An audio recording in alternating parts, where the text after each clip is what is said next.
পুনরুত্থানকালের ষষ্ঠ সপ্তাহ বুধবার। প্রথম পাঠ শিষ্যচরিত 17 অধ্যায়, পদ সংখ্যা 15, 22, 18 অধ্যায় পদ সংখ্যা 1। এথেন্স নগরবাসীদের কাছে পলের ধর্মশিক্ষা, যাকে তারা না জেনেও ভক্তি করে, তিনি তার কথাই তাদের জানিয়ে দেবেন। বেরেজা নগরের ধর্ম ভাইয়েরা পলকে এথেন্স নগরী পর্যন্ত পৌঁছে দিল এবং শিলাস ও তিমথি যেন যত তাড়াতাড়ি সম্ভব পলের কাছে চলে আসেন। পলের এই নির্দেশ নিয়ে তারা আবার বেরেয়ায় ফিরে গেল। এই সময় পল একদিন এথেন্সের নগর পরিষদের সামনে দাঁড়িয়ে বলতে লাগলেন, এথেন্সের মানুষেরা, আমি তো দেখতেই পাচ্ছি সব দিক দিয়ে আপনাদের মধ্যে যথেষ্ট ধর্মভক্তি রয়েছে। আপনাদের এই শহরে ঘুরতে ঘুরতে আমি যখন আপনাদের নানা উপাসনা স্থান লক্ষ্য করে দেখছিলাম, তখন এমন একটি বেদি আমার চোখে পড়ল, যার গায়ে লেখা আছে এক অজ্ঞাত দেবতার প্রতি নিবেদিত। তাই শুনুন, যাকে আপনারা না জেনেও ভক্তি করেন, আমি এখন তার কথাই আপনাদের জানিয়ে দিচ্ছি। ঈশ্বর যিনি এই জগৎ ও তার মধ্যে যা কিছু রয়েছে তার সমস্তই গড়ে তুলেছেন, সেই স্বর্গমর্তে প্রভু যিনি মানুষের হাতে তৈরি মন্দিরে তিনি তো বাস করেন না। তিনি যখন কোনো অভাবেরই অধীন নন, তখন মানুষের হাতের সেবার ওপরেও তিনি কিছুতেই নির্ভর করেন না। তিনি নিজেই তো সকলকে জীবন, প্রাণবায়ু সমস্ত কিছুই দান করে থাকেন।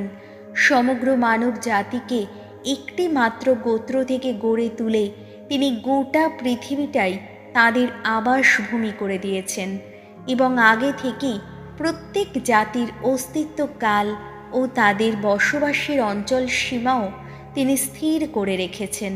তিনি চেয়েছিলেন মানুষ ঈশ্বরের অন্বেষণ করুক, যাতে তারা যেন হাতড়ে হাতড়ে তার দিকে এগিয়ে গিয়ে হয়তো একদিন তার সন্ধান পায়।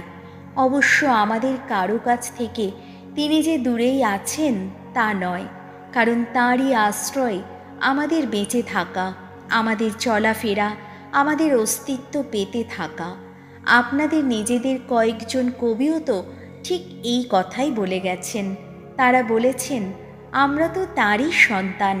তাই আমরা যখন ঈশ্বরের সন্তান, তখন আমাদের এই কথা মনে করা উচিত নয় যে ঈশ্বরত্ব মানুষের শিল্প কৌশল ও সৃজনী শক্তিতে গড়া সোনা, রূপো বা পাথরের মূর্তির মতোই কোনো কিছু। মানুষ যে যুগে এই কথা বুঝতে পারত না, সেই যুগে ঈশ্বর অবশ্য তা ক্ষমার চোখেই দেখেছেন। কিন্তু এখন মানুষের কাছে তার আদেশ এই যে সকল জায়গার সকল মানুষকেই মন ফেরাতে হবে, কারণ তিনি এমন একটি দিন স্থির করে রেখেছেন যেদিন তিনি জগৎ সংসারের ন্যায় বিচার করবেন, আর তিনি তা করবেন তাঁরই মনোনীত একজন মানুষের মাধ্যমে। এর প্রমাণও তিনি সকলকে দিয়েছেন। সেই মানুষটিকে তিনি তো মৃতদের মধ্য থেকে পুনরুত্থিতই করেছেন। মৃতদের পুনরুত্থানের কথা শুনে তখন কেউ কেউ হাসাহাসি করতে লাগলো, কেউ কেউ আবার বলতে লাগলো, এই বিষয়ে আমরা বরং আর একদিন আপনার কথা শুনে নেব। তাই পল তখন সেখান থেকে বেরিয়ে এলেন। কয়েকজন কিন্তু তার সঙ্গী দলে যোগ দিল। তাদের অন্তরে তখন খ্রিস্ট বিশ্বাস জেগে উঠেছে। এদের মধ্যে ছিলেন নগর পরিষদের সদস্য দিওনিসিয়াস ও দামারিস নামে একজন মহিলা, এবং এরা ছাড়াও আরও কয়েকজন। এরপর এথেন্স ছেড়ে পল করিন্থ নগরে গেলেন। প্রভুর বাণী, শাম সঙ্গীত, ধুয়ো। প্রভু, স্বর্গমর্ত উচ্ছ্বলিত তোমার মহিমায়। স্বর্গলোক থেকে ভগবানের স্তব করো, ঊর্ধ্বলোকে তাঁর স্তব করো। ভগবানের সমস্ত দূত তাঁর স্তব করো, যত স্বর্গবাহিনী তাঁর স্তব করো। ধুয়ো। প্রভু, স্বর্গমর্ত উচ্ছ্বলিত তোমার মহিমায়। তাঁর স্তব করো তোমরা সবাই, পৃথিবীর যত রাজা, যত জাতি, পৃথিবীর যত নেতৃজন, যত শাসক মানুষ, শিশু বৃদ্ধ তরুণ তরুণী সকলেই তাঁর স্তব করো, ধুও। প্রভু, স্বর্গমর্ত উচ্ছ্বলিত তোমার মহিমায়, সকলেই ভগবানের নাম কীর্তন করুক।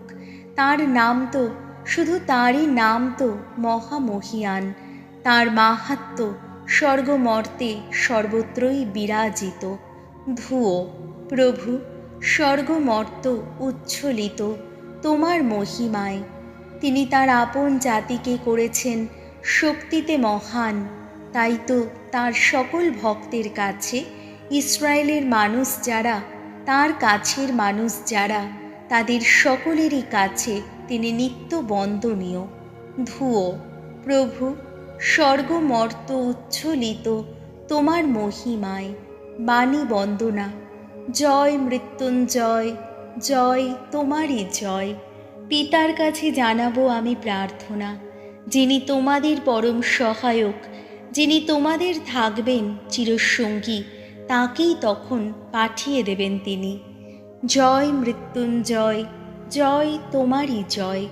যোহন রচিত মঙ্গল সমাচার, 16 অধ্যায়, পদ সংখ্যা 12 থেকে 15। সেই সত্যময় আত্মা যিনি, তিনিই তোমাদের পূর্ণ সত্যের পথে নিয়ে যাবেন। এই জগৎ ছেড়ে পিতার কাছে যাবার আগে যিশু তাঁর শিষ্যদের এই কথা বললেন, তোমাদের কাছে আমার আরও অনেক কিছুই বলার আছে, কিন্তু ওই সব কথা সহ্য করার শক্তি তোমাদের এখন নেই। তবে তিনি যখন আসবেন, সেই সত্যময় আত্মা যিনি, তখন তিনিই তোমাদের পূর্ণ সত্যের পথে নিয়ে যাবেন। তিনি নিজে থেকে কিছুই বলবেন না, বরং তিনি শুধু তাই বলবেন যা তিনি শুনতে পান, আর ভবিষ্যতে যা যা ঘটবে তাও তিনি তোমাদের জানিয়ে দেবেন। তিনি আমাকে মহিমান্বিত করবেন, কারণ যা আমার নিজেরই কথা তা থেকেই তার বলার কথা তুলে নিয়ে তিনি তোমাদের তা জানিয়ে দেবেন। যা কিছু পিতার সবই আমার, আর সেই জন্যেই তো আমি বলেছি, যা আমার নিজেরই কথা তা থেকেই তার বলার কথা তুলে নিয়ে তিনি তোমাদের তা জানিয়ে দেবেন। প্রভু যিশুর মঙ্গল সমাচার।